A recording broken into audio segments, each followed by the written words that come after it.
Rolster, a 0-6 mad, but can the mix-up happen? Starting here with Team Liquid versus KT Rolster. And I want to talk about the pressure on KT Rolster because this is a lineup that came in as a Korean super team, put together to take down SKT and then win a world championship. They weren't able to do it last year. We've seen ups and down performance already from the LCK representatives this Worlds. This is the team in Korea that has the most pressure put on them, but so far they have performed well. Yeah, they really have been performing very well, and I think that with a fantastic performance today, with a 6-0 today, they would be coming out of groups looking like the favorite for the World Championship. But going into a couple days ago, everyone was saying you expect RNG to 6-0. You expect them to be dominant, and that certainly was not how the group turned out there.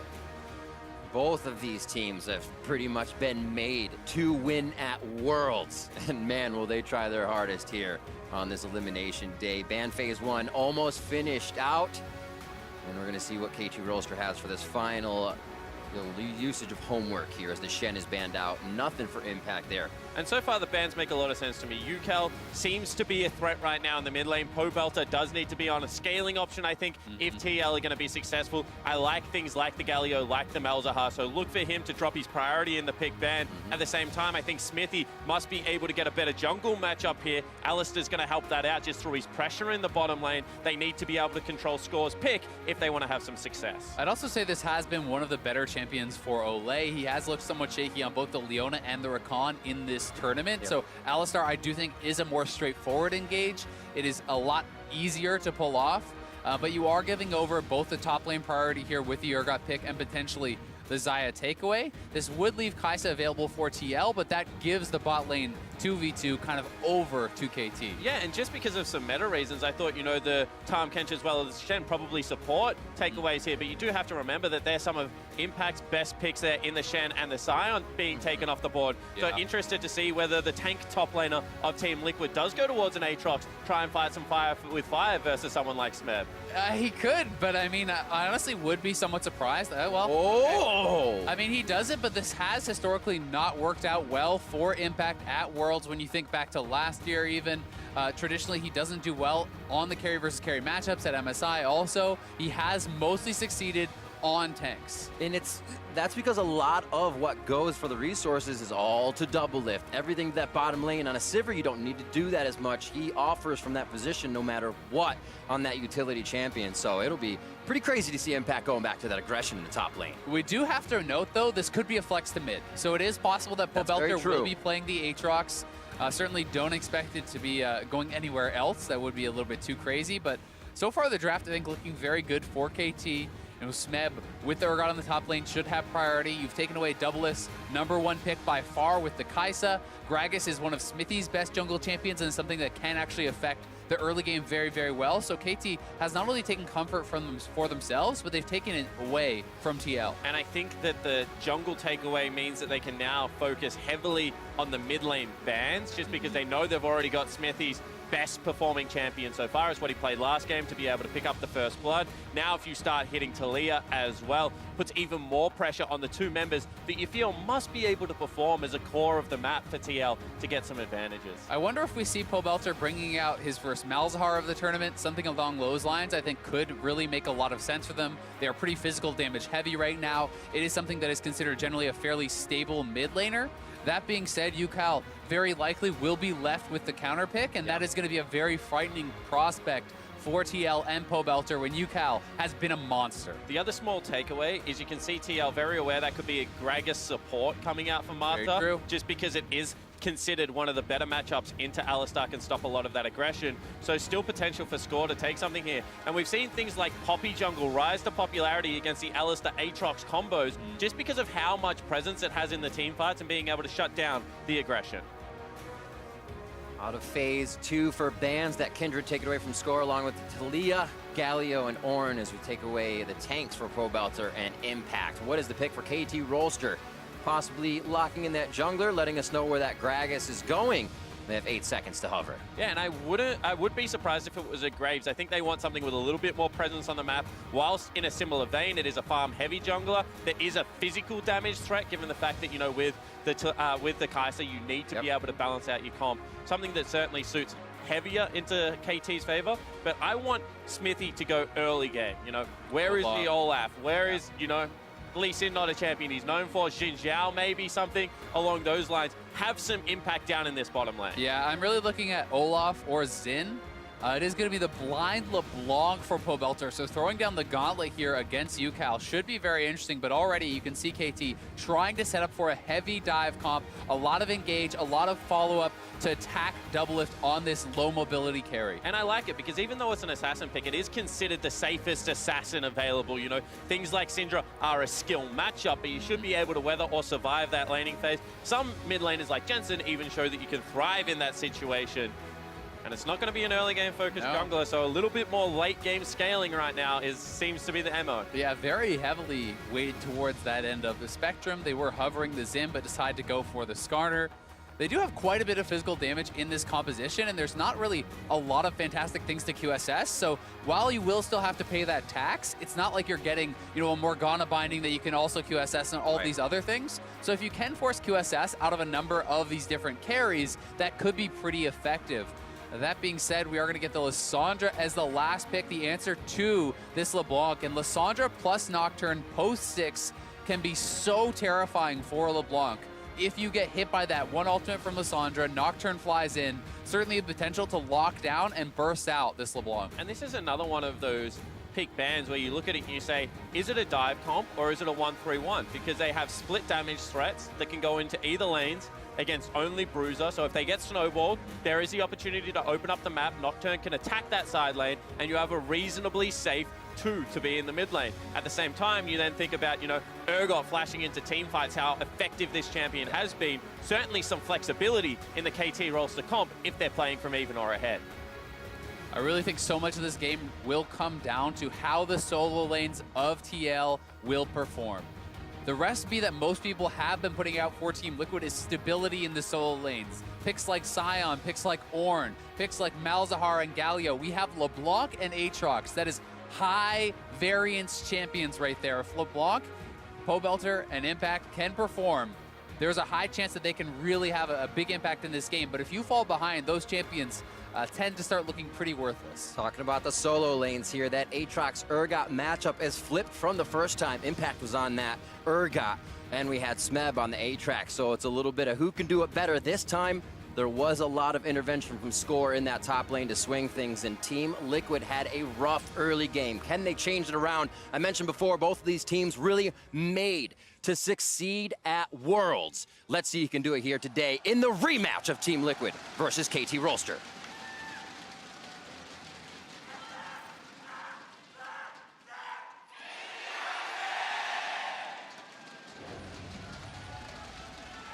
Home crowd very pumped up for this first match of the day. The KT fans certainly coming out in droves, and it is worth noting some of the runes that have been chosen here. UCal going with the Aftershock, certainly one to note. This is less laning focused. This has been talked about. It's more about survivability, more about creating space in the backline, being able to dive in on your targets, have the tankiness with the Aftershock, then use the self-ultimate. The Zonya is just creating that zone where a Sivir cannot really enter. And it's worth noting that Doublelift, this is his first game, you know, of Sivir since, I think, you know, he didn't play at all in summer, maybe back in spring, but it's been quite some time. It is a fun combo, though. Sivir Alistar is one of those picks that if you can get the shove in the bottom lane, which they should be able to do, then you can start speeding your Alistar into the mid lane. You don't even need to be a part of the gank. You just unlock the rest of the map. And it's going to be crucial because you look at the force of engage that they have. You know, you're going to have to get a Skarner in there somewhere. You're going to have to get your Aatrox in there somewhere. All of a sudden, Sivir playing multiple roles in this composition right now for the Liquid lineup. Yeah, I mean, we've seen how much priority people are putting on that move speed and engage for even an Aatrox. Yep. Ghostblade has become so popular for that champion that people are sometimes even just going Kindlegem straight into a Ghostblade. Sivir is going to give you even more on top of that. So you get the initial burst of movement speed from the ultimate. If you with that Ghost Blade as well as a Sivir ultimate, you really can fly in and get on top of these carries. And you should have some push in this laning phase. Aatrox, even though he historically loses this matchup later, does have some good AoE clear to be able to push in. LeBlanc holds the threat, as we can see in the mid lane. And bottom lane should also eventually start pushing in at about the level 5 mark as well. So there is room for Smithy to get busy, to path around the jungle, try and battle ward, outscore, delay that level 6, and have some impact. I really like that call, talking about delaying the level 6, because I think that this is very much about the race to 6, the race to the first effective ultimate. So much of games like this, I think when you have 2 farm to 6 junglers, can depend on that first gank. Can Nocturne get out that really important first gank and start snowballing, or can Smithy have more effectiveness coming out of the jungle? Because really, you're not expecting to see anything much happen pre-6. Slowly pushed it on the bot side. Deft and Mata get themselves positioned to push into the jungle. This will give an idea of where Smithy is, so KT really has the advantage now to slow down that 6 window from their side onto Team Liquid. Yeah, and people would be thinking, how did Alistar, that starts with the execute on the minions as well as the Sivir, get pushed into turret? Well, it's all about where the jungle has started. It's a good point. KT starts topside, they leash with Smeb, so he gets shoved in early. All of a sudden, Smithy gets a 2-man leash down bottom lane, try and catapult him into a quicker jungle clear. He's about to finish up right now, and that's kind of why the map is shoved on opposite sides and allows them to path away from each other, which I think in this situation probably suits Score just fine. He wants to have impact with that first ultimate. Yeah, he certainly does, and we'll be racing towards that level 6, but it is worth talking about the fact that last time these two teams did play in the early game, it was fairly even on. It was KT taking over in the later stages around the objectives, executing better in the team fights. But TL, did have a fairly stable game in those early stages. Yeah, and it looked like TL wanted to make moves and then kind of botched the executions a couple of times and kind of got a little bit gun shy, didn't want to necessarily make the all-out aggressive play. And that's when you're playing into a very good Korean team's hand. When you're giving them all of the options to be able to punish you, it is very hard to try and turn those plays around. So then TL kind of came out against EDG and said, that's it, we're making every play, like we're first on the map every single time. That also didn't work, so the analyst desk actually called for some balance, and we'll see whether they can execute on that. Yeah, we'll have to see, because I kind of tend to feel like, again against Mad, in that victory, they went back to playing as safe as possible, right? They were sitting at a 10,000 gold lead. It took them, near 40 minutes, if I recall correctly, to close out that game, so they were certainly playing fairly passive. You could tell they were looking for 100% plays, and you are not going to be presented with 100% plays against a team of KT's caliber. You're going to have to pick your moments. You're going to have to find those opportunities and force your will upon your opponent. We were talking about the early game. Smithy having a much better time in this rematch. Doublelift had to have blown Flash, as we remember, kind of face-checking a bottom brush. Score was able to 3-buff, and like you said, Team Liquid staying a bit even with those mistakes. So what happens now if they can get the 6 first? The map's still been quiet here, coming up on 6 minutes itself with just a 300 gold lead in the favor of KT Rolster. And you can see already that UCal, very smart idolization, goes back, gets himself a null magic panel. So you're asking what happens if all of a sudden maybe you don't have the burst damage for the mid lane. Bottom lane, that's going to be a 50-50 if you get counter ganked. Potentially you can look at top, but once again, it's a similar situation. I think that this could be a very slow early game, where potentially TL have to try and make some plays around Dragons, around Heralds one more time. Yeah, I really do agree. We'll have to see where they want to try to attack, but I think the Null Magic Mantle, so much value for the 450 gold there. It's going to, eliminate essentially any early game spell pen if Pobelter decided to go for that route. That in combination with the Aftershock makes a gank on UCal very unappealing, and normally LeBlanc really wants to look for those 2v2s in those 1v1 plays. Smithy could look towards the top side, but Urgot as well is fairly tanky, and as he's hitting 6, Score will be also, and has the potential of a counter game. And this is one thing that KT does very well. You can see the play is on the bottom side of the map, and I say this a lot, but where is the play right now for TL? Well, it's probably top side, so Smeb, make sure that his wave's pushed out as his jungler wants to start up that dragon. He recalls, so while Smithy gets a Scuttle Crab, no Rift Herald available, all of a sudden Smeb back in base on a good shot there for a Phage, no effective gank available. You can see how KT is actually holding this wave. They're trying to set up for a freeze so that Score can get in position for the ultimate. He just hit 6, and they have held this wave near their turret. Mata, there's TPing this 4-man bot. Ultimate in, they want Doublelift first. He gets himself a bit to safety, but they're actually going to be able to take Ole down immediately with that damage. Nicely done with the change of focus. UCal teleporting in for a little help there. And perfect setup, perfect execution. They get everything. They get every single summoner spell bottom lane. They get the first blood. KT off to a great start. Yeah, that was really, really well done and so well set up by Deft and Mata. You could see Doublelift and Olay wanted to reset the wave, but Deft kept holding it, keeping it frozen in this one kind of semi-neutral spot, so it never actually gets all the way to the turret. It's constantly pushing towards them, and then Mata going forward. TP's coming in from UCal. He has already left lane. This was about, I think, as well handled as it could have been by the TL bot lane, but the setup is just too damn good from KT. And even scores Spell Shield there. He allows himself to be punted. It's in the right direction. Yeah. He then Spell Shields the Pulverize. He knows that they're probably looking for their first shot. Everything there is just well thought out, well constructed. They don't even burn the second teleport. They know there's going to be no contest. Just the minimum used for the maximum gain. Yeah, the one bright spot on a rainy day for TL is that they did at least get 4 summoners from their opponents. The TP is down, flash from score, ultimate there. So you need to look now for that Smithy counterpunch. He was able to take away his opponent's red and is going to get a 3 buff on this cycle. But you want to see the starter now making a play before Nocturne's ultimate comes back up, because there's this window of opportunity where the Nocturne cannot just counter gank you with the ultimate. And you have to remember, this is also that moment where Doublelift is saying this flip, or this switch flips for us. We're not able to kind of produce aggression, results. And now they may be put on the back foot here by a first gank in the bot lane.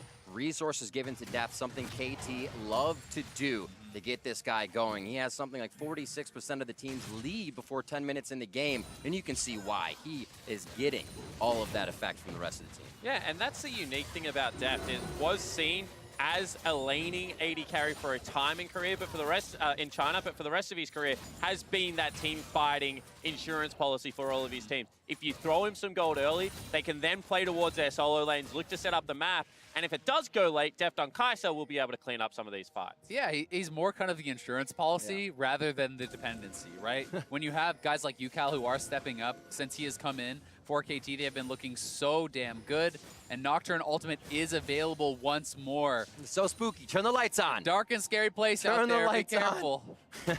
Hiding in the side. Oh, Frozen Tomb instantly onto Pobelter. He's getting himself to safety, but they get the Glacial Fist over. Score and UCal coming up with a kill there. Ultimate. Teleport's going to be stopped as well on that one. What can you do against this team? You just see it. They turn the lights out. They think that they have 2 members there. Maybe even a pinch can be available, but they play it so well again. They really did, but Pobelter, honestly, pulling the Nocturne back to Smithy, that should have been a counter kill. You should be able to get that guy ulted into your turret instead.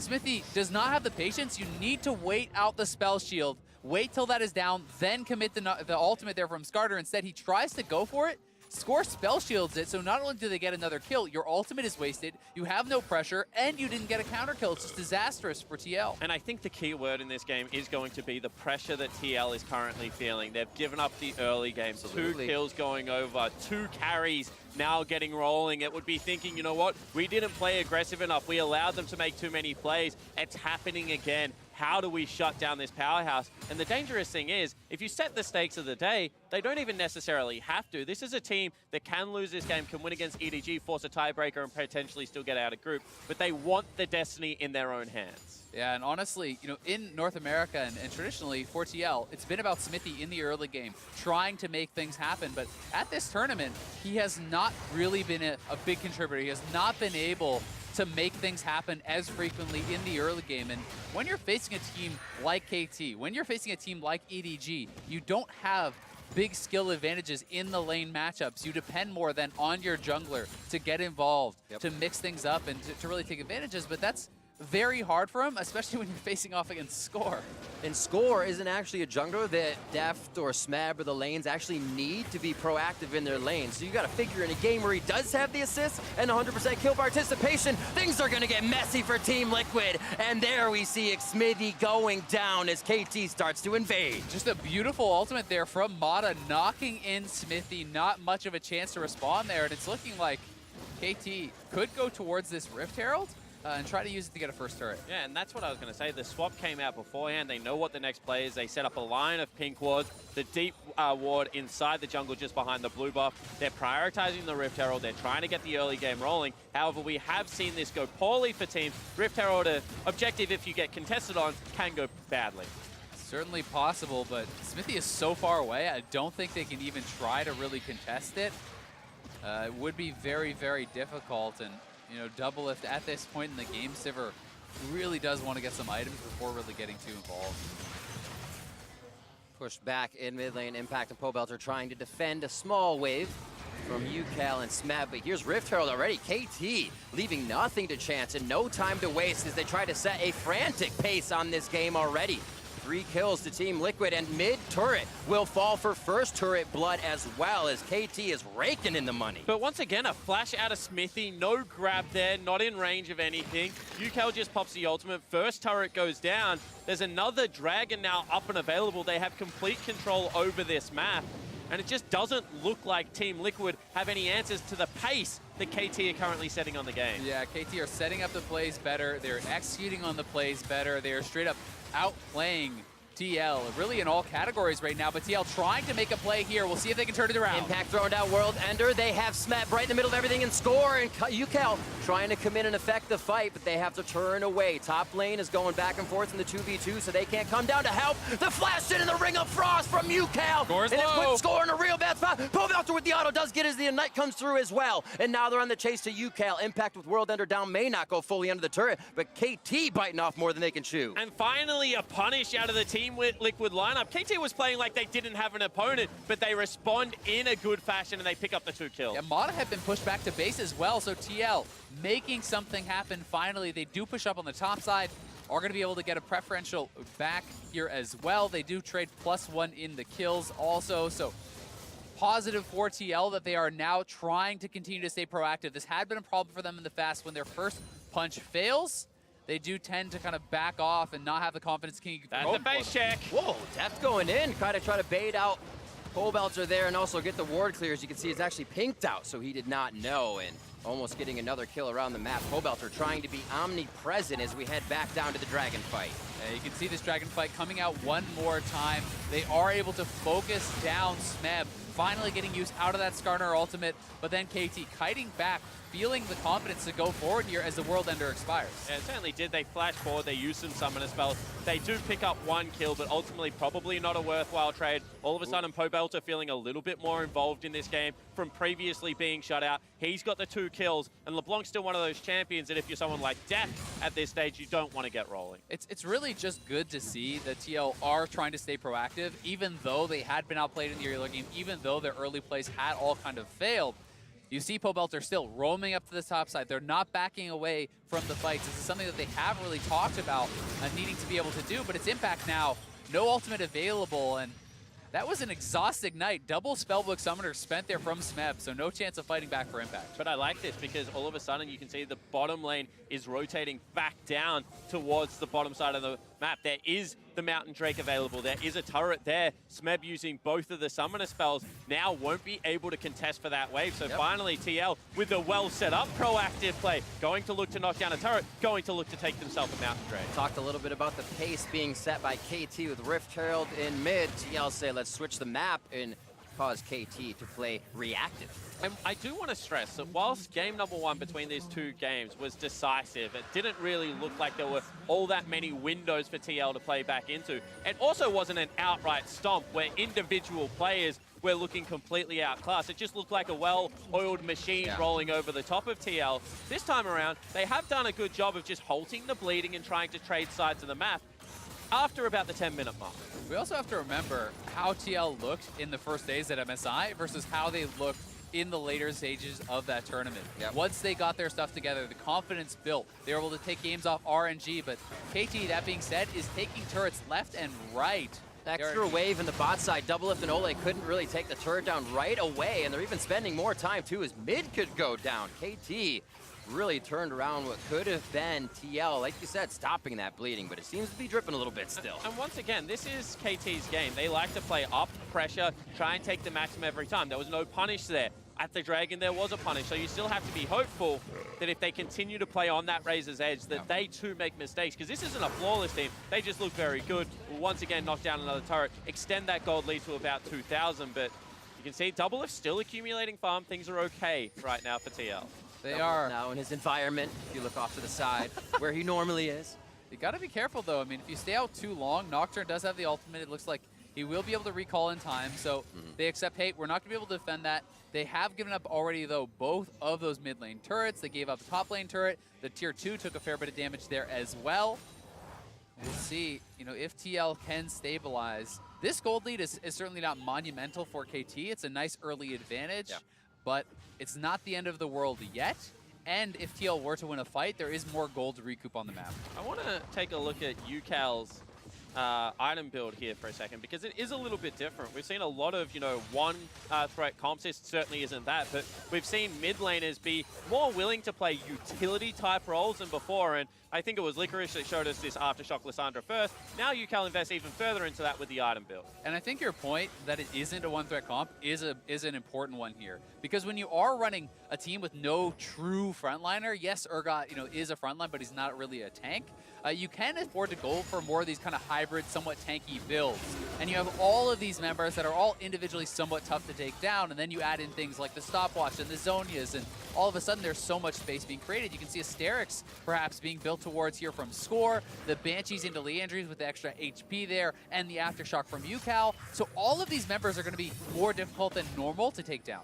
And how much does that kind of escalate what Team Liquid has to do to notice they're being outbuilt? Oh, I just built damage on the side of KT. What's that next move to say, we need to stop this? Well, I actually think this is good scouting from KT. The reason I bring it up is because the way that TL generates a lot of their late game gold leads in the NALCS is through great team fighting around objectives. There's potentially going to be a collapse coming in here. Yeah, TL looks like they could be flanked here. Nocturne ult is available. They're going to go. Nice hit out by the explosive cast. Mata gets a good separation on the fight as TL try to find a way back into their priority targets. That's Xmithy in a bad spot as he flashes over the wall. Impact's ready to dive in as Pobelter comes through, but he's pretty low on mana and cannot offer much. KT is also looking to get back into this fight, but they'll go ahead and start to push mid. It's deft on bot lane still, pushing in. And that's 5 turrets now for KT. They're knocking down these outer turrets so quickly. Was a good disengage, though, from TL that had the potential to be a disastrous fight. Was a great sidestep on the Urgot ultimate there from Doublelift, avoiding that. Smithy gets out as well. So it is the turrets going the way of KT, but it is not the kills in addition. And Pobelter did trade back a turret on the top side of the map before collapsing. And this is what I want to keep going back to, that this isn't an individual outplay of KT, you know, crushing their opponents. This is just them jockeying for position, being there a little bit earlier, always trading up in an effect to the lead now of 3 turrets. And this means that they are sitting on a gold lead. Their itemization is starting to come online a little bit earlier because of the hybrid between damage and tank stats. And there is going to be a time now where if they get to Baron first, set up their vision, TL are going to have to face check them. Yeah, and while the gold leads aren't massive, it is so important when it results in an additional completed item. When you look at depth right now on Rageblade Stormrazor, that is so much more powerful than the Stormrazor plus Zeal from Doublelift. Having those item completions really does multiply your power very heavily. So we could look to see KT trying to force fights with their hard engage as they complete 2 items, knowing that it will be that much faster than most of the members of TL. Well, that 20-minute mark on the map means that KT will start to focus those pink wards towards the top side. Still only 4-2 with how much KT has been in the face of Team Liquid here, tempting and taunting these fights left and right, and so much respect being given to KT now from Team Liquid. And you can see that Team Liquid now is going to have to start playing a little bit more bold. They're going to have to push waves as far as they can. They're going to have to look for pockets of vision, a little bit above Baron, maybe cheeky in the brush as you see Smeb just walk over there, because otherwise they're in a situation, actually good chunk. Not all that much resulting on the back of it, end of it, but they're in a situation if they don't play around these, you know, windows, like little bits of preferential map movement, that they can just get strangled out of so much farm. They really can. And I mean, you can see a farm advantage is developing in the top lane because TL has been prioritizing those side lanes. They are sending Impact and Pobelter to always collect those waves, where Smeb has been grouping more frequently. And you know, if you can use a kind of 1-3-1 style of play and commit more heavily to that, Sivir is very strong at clearing out these waves and has a fair bit of protection with the Skarner and the Alistar sticking by him. But that being said, the dive from KT is incredibly good. So not only could you get picked off in a side lane, Lissandra, Gragas, as well as that Nocturne. Oh, break the Banshee's Veil. They're right into UCal. Could this be where Team Liquid flips the game on its head? KT's already ready to respond. Frozen Tomb saves UCal, but he goes down. Doublelift gets the kill off, and On the Hunt is there for more of a chase. But it looks like they stop for now with a slight advantage. Yeah, there wasn't enough damage initially, but they continue with the play. Then they successfully disengage on the other side. That is so far a 1-0, and they're looking for more potentially. And it was good zoning from Pobelter, stopping KT from being able to move over and back up UCal. So now they're going to the Dragon with already having gotten a pick. This is something people have been talking about in the past days. They did not have that preparation. They did not have the advantage before going to the Dragon. Today they do, and they pick up their second mountain, which could unlock an early Baron. Great job by Team Liquid. Avoiding the fights as much as possible until, like you said, getting to those objective fights, being able to somewhat play around the map when something is on the mind of KT, and they actually play right on the mind of UCal there, blowing the Banshee's Veil and going in all in. And I just want to juxtapose this to the first game when they were so hesitant around objectives. This time it's a Hex Splash over the wall, the full committal. All of a sudden it's only really Pobelter split. He is one of the most mobile champions in the game. There's no way you're catching him after cooldowns are burnt. So they get the 1-0 trade, they get the Dragon, and slowly but surely they are starting to creep their way back into this contest. They certainly are, right? And now you look at the itemization for the AD carries, and it's looking pretty solid there for TL. The kill was picked up, I do believe, by Doublelift, and you know, you saw Pobelter on the side, drawing in Nocturne, drawing in Deft, gets the ultimate out, backs off, and you need to have your LeBlanc playing confidently, and this is looking like a much different Pobelter than when we saw him on Galio. He has been enabled by the pick, and he's been playing confidently and executing well. Because the thing about a dive comp is you give them freedom. If they're able to engage onto Doublelift, you know, if it isn't that clumped up fight, then they're just going to take him down. Potentially a flank coming in here from UCal. This is that engage. You might be talking about Ring of Frost quickly onto Xmithy and Ole. Xmithy trying to get the stun onto Mata, but now he's locked up and taken down. A double kill for Deft. Possibly onto Ole, but Killer Instinct going to be hold on that one. Impact coming around from the right side as Baron may be tempted by KT here to take down the last three members of Team Liquid. I think it's going to be there. So hard to challenge this when Mata still has Flash. It's 3v5, but they feel they can't give up the Baron, just like last time. KT got a winning fight into Baron, and that sealed the game. Straight in, they throw it on the Paranoia so they cannot see anything from the side of Team Liquid. Resurrecting on the side of Impact, but he's gonna go down instantly as he's left by Ole and Doublelift. Outside of the fight, Ring of Frost will finally take him down as Baron is secured by Deft and KT Rolster. And this is following such a similar trajectory to the first time these teams played. One mistake in the mid lane, a little bit over-aggressive for this turret, and KT make him pay. Yep, and that was just the thing of beauty from Mata. Predicting where Pobelter would go, back to that distortion. Gets ulted straight back in, no way to escape after that, and then the CC locking down Skarner, taking him out, and in the eventual 3v5, there was no way for Doublelift to ever really enter.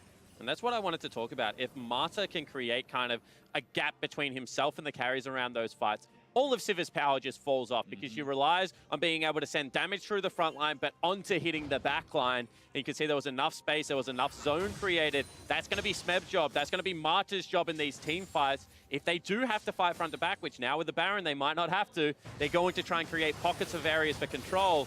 TL need to be able to force them back at the start of this fight. Yeah, it's going to be tough, though. I mean, TL, a lot of what they've been using to kind of delay is these side lane tactics. And with the Baron buff there to enable KT to push in, it becomes very, very difficult. You may be forced into that head-on engagement or kind of peeled apart here. Oh, double blow. Deft walking straight up in the face of danger to take Doublelift down to half. He's staying for now, possibly to give the team ultimate. Heal has been used on that summoner for Doublelift as well. In an uncontested first inhibitor turret goes down in mid. 7-3, now coming up onto 26 minutes. And Team Liquid is losing structures across the map. UCal's now pushed in the bot lane, and they're going to start on another inhibitor turret. Grabbed in with Impale. UCal could be going down. The pop-ups are huge as the health bars start going low. And Impact's going to be resurrecting now as he can't deliver any more damage in. They've lost Ole. The crowd controller's there. Doublelift trying to get the auto-spacing aim, but he can't even take down Smeb with the damage he has right now. A triple kill for Deft as they're inside Team Liquid's base. And KT will just not be stopped. They pick up the ace at 26 minutes, and they're going to look to close this one out. Just too good. KT Rolster here making the individual outplays. The team fighting is so on point. and they are going to make it look easy to close this one out as soon as they get that Baron. Nexus turret number 2 goes down, and KT Rolster with their eyes on the prize take down Team Liquid. And it was Double Lift that talked about flipping the switch. Well, wow. KT, good early game, kind of a little bit of a shaky mid-ish game. Slam the door as soon as they get one team fight. It's just unrelenting against this team. And with that, KT should lock quarterfinals. No way that two teams can pass them. EDG could potentially, but the other two squads cannot match that 4 wins, meaning they are guaranteed at least first or second in the group. And you can see the smiles on their faces. They are the hope of Korea and have been looking so damn good. And it's just all class. They know where they need to be on the map. They know how to itemize. They know which fight is a winning fight, which fights maybe they need to disengage from. You know, one error potentially around the Dragon when they went too